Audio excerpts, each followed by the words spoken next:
B2B avec Groupe Mutuel, l'assureur des entreprises et des indépendants.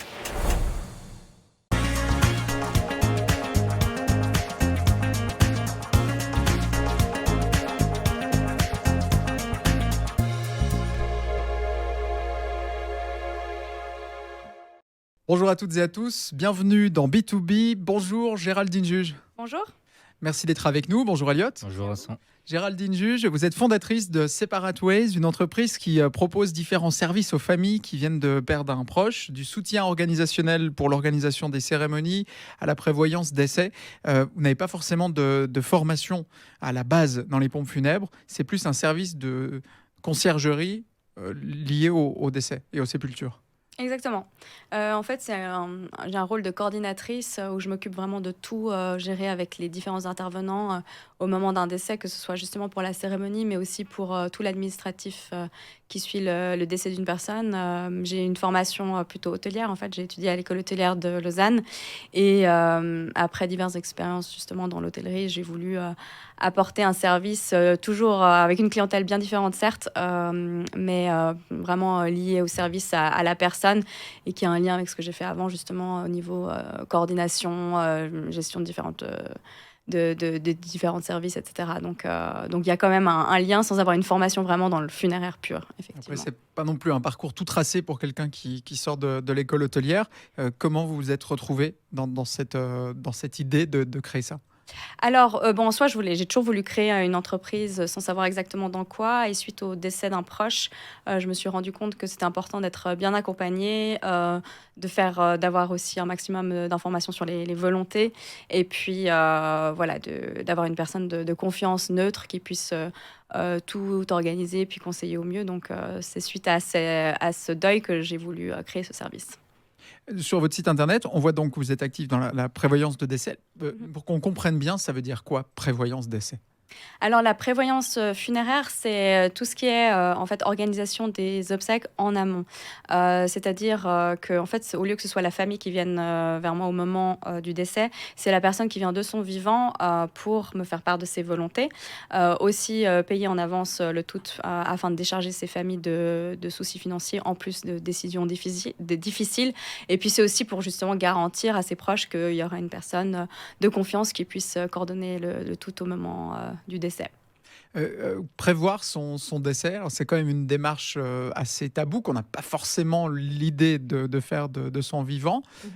Qu'est-ce qui vient déclencher la démarche dans la vie de la personne qui vient vers vous pour prévoir sa cérémonie, par exemple, à l'avance ?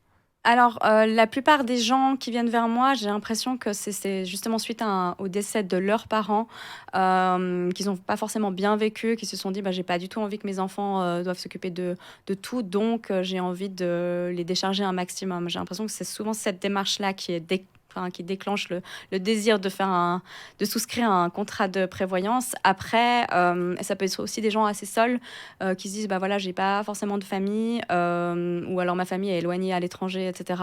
Qui va s'occuper de tout? Ou c'est aussi des fois des gens qui ont des volontés très particulières et qui veulent absolument qu'elles soient respectées, qui n'ont pas forcément confiance en leur famille, qui se disent si je veux que ce soit comme ça, il faut que ce soit une personne de confiance, une entreprise qui s'occupe de tout. Donc il y a, je dirais, un petit peu ces 3-4 figures principaux. Il y a des demandes extravagantes ? Des demandes extravagantes, non, j'ai l'impression que les gens restent quand même pas mal dans la sobriété. J'ai l'impression que les gens sont quand même aussi pas mal dans le simple. Ils veulent le cercueil le plus simple, ils veulent des fois ils veulent même pas de cérémonie, ce qui est assez surprenant parce que ça fait quand même souvent du bien pour ceux qui restent. Après, on m'a des fois déjà demandé de faire en sorte que leur collection de Elvis Presley, par exemple, soit donner à telle association parce qu'ils y tiennent énormément, donc ils veulent pas que ce soit jeté à la poubelle et puis qu'ils pensent que leur famille s'en fiche complètement, donc ils veulent pas que ce soit donné à n'importe qui. Donc il y a un peu ces désirs un peu particuliers, mais après en termes de cérémonie on reste vraiment plutôt dans la sobriété, je dirais. Comment se fait le dialogue avec les personnes qui viennent prévoir la mort? Est-ce que c'est décomplexé? Il y a encore ce tabou où les gens qui viennent vers vous ont déjà fait la majeure partie de la démarche? Alors je dirais que si les gens viennent, c'est qu'en général, c'est plus tellement un sujet tabou pour eux, c'est souvent assez réfléchi. C'est des fois encore tabou avec leur famille, mais moi, ils viennent vraiment, ils ont les idées assez claires. Des fois, ils réfléchissent encore sur certaines choses parce que moi, quand je les rencontre, il y a souvent des questionnements auxquels ils n'avaient pas pensé, voilà, mais ils arrivent quand même assez sûrs d'eux et voilà, complètement décomplexés par rapport au sujet. Ils savent vraiment que ça va arriver un jour, on ne sait juste pas, enfin, on ne sait pas quand ça va arriver, mais ils sont vraiment dans cette idée de, voilà, au moins c'est fait, c'est réglé, c'est prévu, on n'a plus qu'à payer de manière échelonnée si possible. Et puis voilà, ils savent que quand ça va arriver, tout sera fait correctement. Donc il y a plutôt cette idée-là en fait. Qu'est-ce qu'on demande? Quelles sont les questions que l'on doit poser lors de l'entretien, de la rencontre avec quelqu'un qui vient souscrire pour une prévoyance funéraire? Alors, c'est souvent, est-ce que vous voulez une cérémonie ou pas? Est-ce que vous voulez une crémation ou une inhumation? Est-ce que vous voulez être aussi accompagné dans la gestion administrative? Donc, on parle de tout ce qui est résiliation avec les banques, les assurances, etc. Et ça, c'est un service que je propose. Donc, on va dire que ça, c'est les questions principales. Après, on va peut-être un peu plus au fond des choses. Est-ce que vous voulez qu'il y ait une verrée après la cérémonie? Et si oui, est-ce que vous voulez qu'elle soit déjà payée? Mais combien de personnes est-ce que vous imaginez qui sera présente à votre cérémonie, qui va donc influencer le prix aussi? Mais voilà, on va un peu plus en profondeur, mais disons que c'est souvent, il y a des questions un peu basiques, mais il y a souvent aussi du cas par cas, selon la situation et selon le déroulement de l'entretien avec la personne. Ces personnes viennent seules ou viennent entourées de leur famille?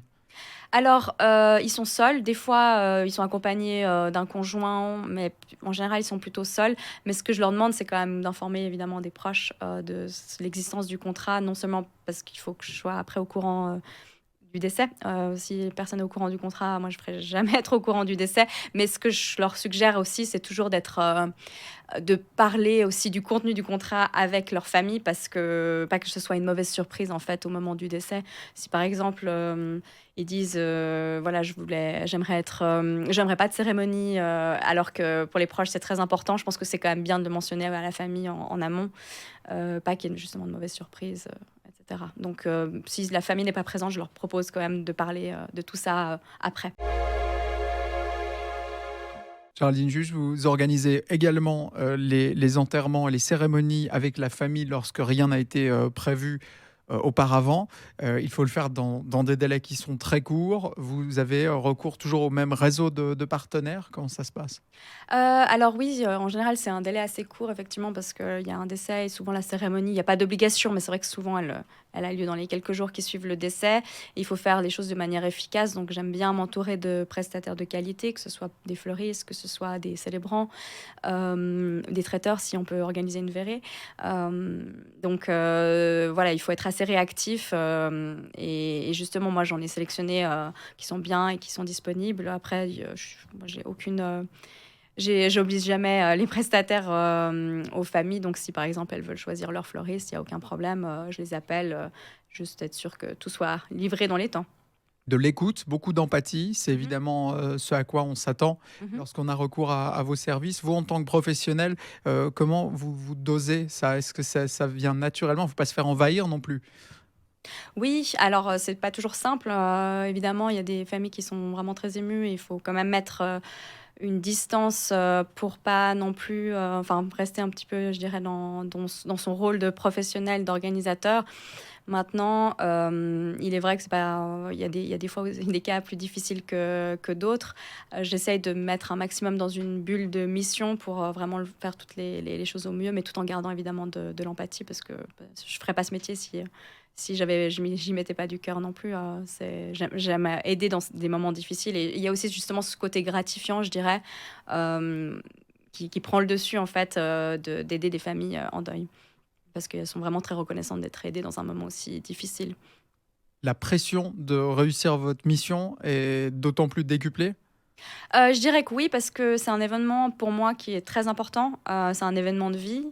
Et en général, on le fait qu'une fois. Enfin, des fois, il y a des cérémonies commémoratives qu'on pourrait faire 1 an plus tard, mais je dirais que c'est un moment clé. Vu que le délai est restreint, je dirais qu'il y a aussi effectivement une certaine pression. Donc oui, mais en général, vu que j'essaye d'anticiper au maximum, en général, ça se passe toujours bien et j'essaye de ne pas avoir trop de pression, mais il y en a bien sûr. On parlait justement de la réussite de ces tâches, mais dans votre métier, quand ce n'est pas une réussite, c'est à quel niveau qu'on peut dire que c'est un échec? Sur les délais, sur la qualité des prestations? Alors heureusement, je touche du bois, il y en a jamais vraiment eu, mais j'essaye d'être prévoyante et quand j'imagine une catastrophe, ça pourrait être par exemple qu'on ait réservé un lieu qui en fait n'est pas disponible et puis que tout le monde arrive et qu'il y ait déjà une autre cérémonie. Enfin, ça pourrait être des choses catastrophiques de ce style, ça pourrait être peut-être moins grave, des fleurs qui sont pas livrées à temps, mais même pour moi c'est quand même très grave.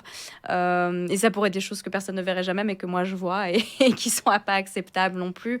Mais heureusement, enfin je pense que si on anticipe un maximum de choses et qu'on a aussi de l'expérience dans le domaine, en général, ça se passe bien.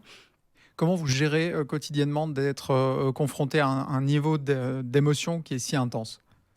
Il faut, je pense, absolument s'évader aussi à un moment donné et couper. Donc, par exemple, si j'ai une cérémonie avec un enfant ou qui est décédé, enfin, où là, c'est vraiment particulièrement triste, je pense qu'après, il faut vraiment voir des amis ou aller courir. Moi, j'adore m'aérer l'esprit après pour justement couper un maximum. Géraldine Juge, on le disait tout à l'heure, vous avez fait l'école hôtelière. C'est votre expérience personnelle qui a été le déclencheur pour commencer dans ce domaine-là. À partir du moment où vous aviez la conviction que c'était là où vous vouliez aller, comment est-ce que vous avez franchi les étapes pour y arriver? Alors oui, il y a une partie, je dirais, brainstorming où je me suis dit qu'est-ce que je pourrais proposer qui n'existe pas. Il y avait un peu une côté, quel est le marché actuellement, donc il y a un peu toute cette réflexion. J'ai un peu interrogé des proches pour savoir aussi qui avaient perdu quelqu'un de leur famille, pour savoir comment ils avaient vécu, qu'est-ce que je pouvais apporter en plus. Donc il y a eu un petit peu toute cette phase de création. Après, la partie un peu administrative de créer une entreprise et puis le lancement. Ça s'est un petit peu fait comme ça, je dirais. Mais il y a eu beaucoup de recherches, en tout cas. Surtout que je ne venais pas forcément du milieu. Il y a pas mal de gens qui se lancent dans une start-up, mais qui viennent du métier même et qui juste deviennent indépendants. Il y a énormément de choses pour ça. Mais moi, j'avais aussi toute la partie, en fait, connaissance du marché funéraire qu'il fallait que j'apprivoise.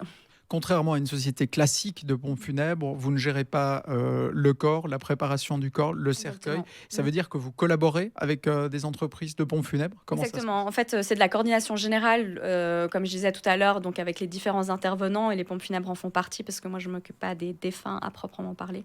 Donc, je fais appel à des entreprises de pompes funèbres. Comment ont réagi les acteurs du secteur lorsque vous êtes arrivé avec cette proposition qui est nouvelle?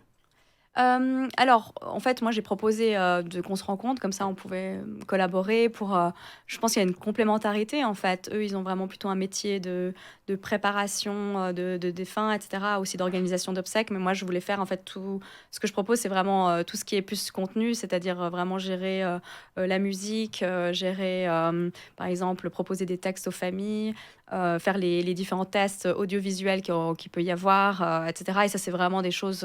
c'est un métier à part, on va dire. C'est un peu comme du funeral planning, enfin, un peu comme les organisatrices de mariage, donc wedding planner, mais aux enterrements. Et ça, c'est vraiment une coordination un peu plus complète qui est complémentaire. Donc, c'est comme ça que je l'ai proposé. Et puis, je pense qu'ils ont bien compris que c'était pas concurrentiel.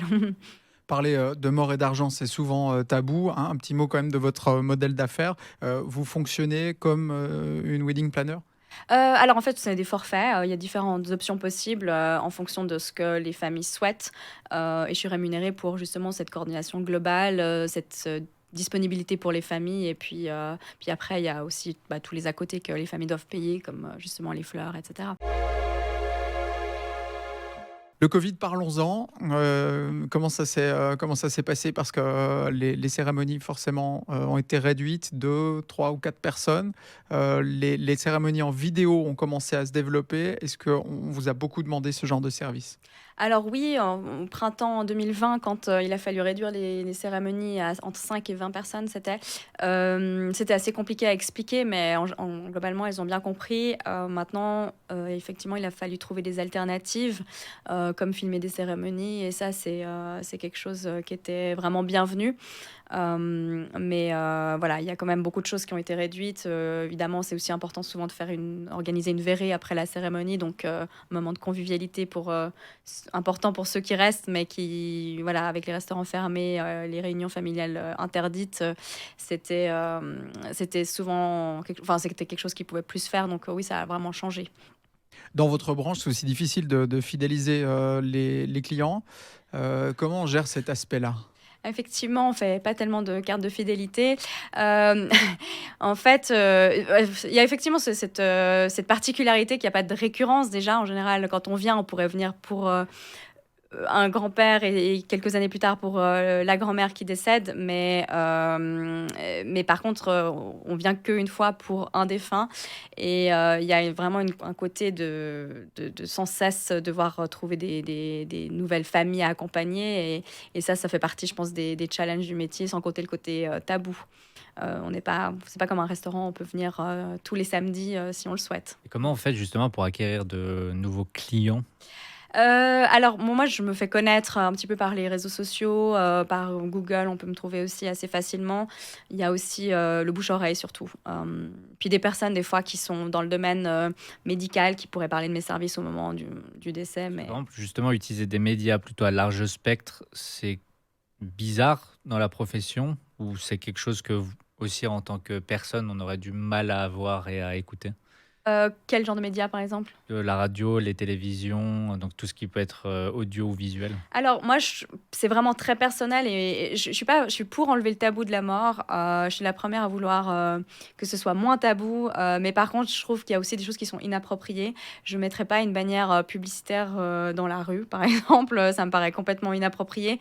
Je dirais que je pense que c'est mieux d'en parler d'une manière avec un sujet particulier comme on le fait aujourd'hui. De venir à une émission ou d'avoir un article dans le journal et puis de parler d'un sujet ou de plusieurs sujets qui sont liés à l'activité, que de vraiment de faire une pub à la radio entre deux émissions. Est-ce qu'il y a C'est vraiment mais c'est un avis personnel. Je sais qu'en France, par exemple, ils font beaucoup de pubs. Peut-être que c'est moins tabou là-bas, mais moi, personnellement, je trouve pas que ce soit je trouve pas que ça ait tellement sa place, en fait. En Pas parce Suisse, que l'amour est tabou, la mort est tabou, mais vraiment parce que c'est un peu, je trouve un peu bizarre personnellement. il y a des réglementations en Suisse? C'est cadré? Il me semble que, enfin, vu que j'en fais pas, je me suis jamais trop penchée sur le sujet. Mais on peut pas faire de démarchage à domicile, c'est tout ce que je sais. On peut pas faire de démarchage non plus dans les cimetières. Mais sinon, a priori, j'aurais le droit à mon affiche dans la rue, oui. Géraldine Juge, vous travaillez seule dans votre structure. Comment vous gérez les flux si plusieurs décès arrivent au même moment? Alors, c'est déjà arrivé, mais surtout pendant le Covid, où justement, c'était des périodes assez chargées. Moi, je peux gérer plusieurs mandats dans la semaine. Il faut juste pas que la cérémonie soit le même après-midi ou le même matin. Mais ça, en général, enfin, j'ai même pas eu vraiment à le faire parce que à chaque fois, ça tombait très très bien. Mais je pense qu'une famille peut comprendre si je leur dis que je ne suis pas disponible jeudi après-midi, mais plutôt le vendredi. Après, malheureusement, si ça devait vraiment pas, si c'est vraiment ingérable, et ça m'est pas encore arrivé, je pense que ça fait partie de l'entrepreneuriat, de n'importe quel service, de pouvoir dire aussi non. Et puis peut-être de les accompagner un maximum en amont, mais de peut-être par exemple pas être disponible le jour J, mais ma foi, c'est quand même des fois mieux que rien. Est-ce que la demande est plutôt stable? Est-ce qu'il y a une certaine régularité dans les décès en Suisse? Alors, il y a toujours un pic hivernal et un pic estival avec la grippe, la canicule, etc. Il y a une saisonnalité quand même. Mais après, c'est que ça reste assez stable en termes de quantité, enfin de nombre de décès, ça faisait 5 ou 6 ans que c'était assez stable. Après, évidemment, en 2020, il y a eu 25% de décès en plus, ce qui n'était pas rien. Mais voilà, c'est un petit peu comme ça. Du coup, vous avez de fait un marché, on va dire, fermé, qui peut pas, qui n'aura pas tendance à augmenter, démesuré, sauf problème gigantesque. Donc, comment est-ce que vous pouvez faire pour justement multiplier votre croissance, la rendre plus forte, ou juste tout simplement augmenter votre chiffre d'affaires? Alors oui, effectivement, il y a une limite en termes de nombre de décès. Bon, après, si on veut parler un peu factuel, il y a l'arrivée des baby boomers qui arrive et qui, évidemment, faire qu'il y en aura plus à un moment donné. Il y a beaucoup de gens qui me disent avec le Covid, ah bah, il y a eu un gros pic, mais oui. Il y en a un petit peu plus à cette période-là, mais après, il y en a forcément un peu moins, parce qu'à nouveau, on ne décède qu'une fois. Mais maintenant, en termes de, si on veut parler chiffre d'affaires, il y a le fait de proposer des services en plus. Je pense que c'est plus ça. Moi, personnellement, je propose justement différentes options possibles, que ce soit pour la cérémonie ou pour l'administratif après le décès, donc toutes les résiliations dont je parlais. Il y a différents degrés d'accompagnement et je pense que c'est plutôt là-dessus que ça peut faire la différence. Au niveau de la formation, dans votre secteur d'activité, il existe des écoles en Suisse où il faut aller à l'étranger pour se former? Alors, ce que je fais, c'est vraiment plutôt une formation. Enfin, voilà, moi, j'ai fait une école hôtelière, mais là, il n'en existe pas. Maintenant, dans le métier des pompes funèbres, il y a un brevet qu'on peut passer et une formation pour réussir ce brevet. Mais une école, à proprement parler, non. Il y en a en France, il y en a en Allemagne, il y en a dans d'autres pays, mais en Suisse, malheureusement pas. L'école hôtelière, au-delà de l'aspect pratique, qu'est-ce qu'elle vous a apporté en plus pour Alors, ce secteur-là? c'est une business school, donc je pense que ça apporte pas mal d'outils, que ce soit voilà, marketing, finance, etc. Et je pense qu'on peut gérer ou créer des entreprises plus facilement que si on sort d'une autre école. Il y a aussi, je pense, cette approche très client qu'on a.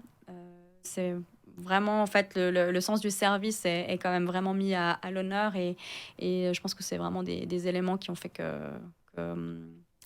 qui m'ont permis de réussir dans ce que je fais.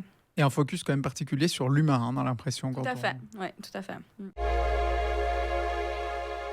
Quelle serait pour vous la suite logique pour le développement de votre entreprise Separate Way? Alors pour assurer le développement, j'aimerais m'associer afin de gérer au mieux les nouvelles demandes. Donc ça, ce serait vraiment pour moi la prochaine voie de développement. On peut retrouver toutes les informations sur votre site internet. Dernière question, est-ce qu'il y a une moyenne d'âge à partir de laquelle les clients viennent vous voir? Vous parlez de la prévoyance? Pour la prévoyance, je dirais que la moyenne d'âge, c'est dans la soixantaine. Donc voilà, des gens qui sont vraiment pas du tout proches de décéder. Elles sont souvent même d'ailleurs en bonne santé, sont juste prévoyantes. Mais c'est plutôt à cet âge-là. Je pense pas qu'il y ait tellement de personnes qui, vers la trentaine, se posent ce genre de questions encore, mais elles veulent le faire alors qu'elles ont encore toute leur capacité de discernement, qu'elles sont justement encore bien. Et ça arrive justement qu'on ait plutôt des trentenaires ou des gens à 50, 40, 50 ans? C'est arrivé. C'est arrivé, mais c'est plus rare. Et vous, dans votre position, c'est la que vous adoptez, c'est laquelle? Je les rassure toujours en disant que c'est toujours bien d'être prévoyant, mais qu'effectivement, ils ont de belles années devant eux. Après, c'est vrai qu'on ne sait jamais ce qui peut arriver, et c'est surtout eux qui le disent. Mais voilà, c'est souvent des personnes qui ont justement mal vécu un deuil et puis qui se disent autant tout prévoir le plus tôt possible. Donc, juste pour rebondir, vous disiez tout à l'heure que vous cherchiez à vous associer pour gérer au mieux les demandes. Donc, pour mieux comprendre aussi, c'est forcément une demande, ça nécessite forcément votre visite et votre présence physique, le lieu justement de la cérémonie. Oui, c'est entre autres pour ça. Parce que dans votre métier, c'est pas possible justement de prévoir, mais de ne pas y être. Pendant le Covid, justement, sachant que c'était limité en termes de nombre de personnes, évidemment, les familles préféraient favoriser un proche que ma présence, ce que je comprends parfaitement. Donc, il y en a où j'ai fait à distance et des familles, malheureusement, que je n'ai pas du tout rencontrées, ce que j'aime Pas forcément, parce qu'évidemment, moi, je préfère vraiment le contact humain. Mais il y a tellement, en fait, il y a de la coordination le jour J. C'est bien d'être présente et de faire en sorte que tout fonctionne très bien. Mais il y a aussi beaucoup d'organisation en amont. Et ça, c'est vrai que ça pourrait se faire depuis un bureau, même depuis l'étranger. C'est des coups de fil, des emails. Et là, dans ce cas, ma présence n'est pas nécessaire, effectivement. Mais en général, j'aime bien être là le jour de la cérémonie. Est-ce qu'on peut digitaliser un service comme le vôtre? Et si oui, jusqu'où est-ce qu'on peut aller? Alors, il existe des plateformes où on peut stocker ses dernières volontés, que ce soit en termes administratifs ou en termes d'obsèques. Moi, j'utilise ces partenaires voilà, typiquement pour la prévoyance, et je pense que c'est important justement que ce soit digitalisé. Maintenant, pour l'organisation même de la cérémonie, je pense que là, on ne peut pas tellement remplacer un être humain. Moi, j'essaye aussi de faire un maximum en termes d'informatique pour me faciliter la tâche, mais en soi, la présence d'un humain est importante, et il n'y a malheureusement pas tout qui peut se faire. Mais moi, c'est ce que j'aime dans ce métier aussi, c'est vraiment cet aspect humain, et je suis très contente de pouvoir être présente pour les familles. Ouais, donc c'est vraiment un secteur où on doit absolument embaucher pour Du personnel, pour que oui. l'entreprise puisse continuer sa croissance. Tout à fait, ouais. Merci beaucoup Géraldine Juge. Merci à vous. On va passer aujourd'hui dans B2B. Merci Elliot. Merci Vincent. On se retrouve la semaine prochaine pour découvrir de nouvelles entrepreneuses, de nouveaux entrepreneurs en Suisse romande. D'ici là, portez-vous bien et à bientôt.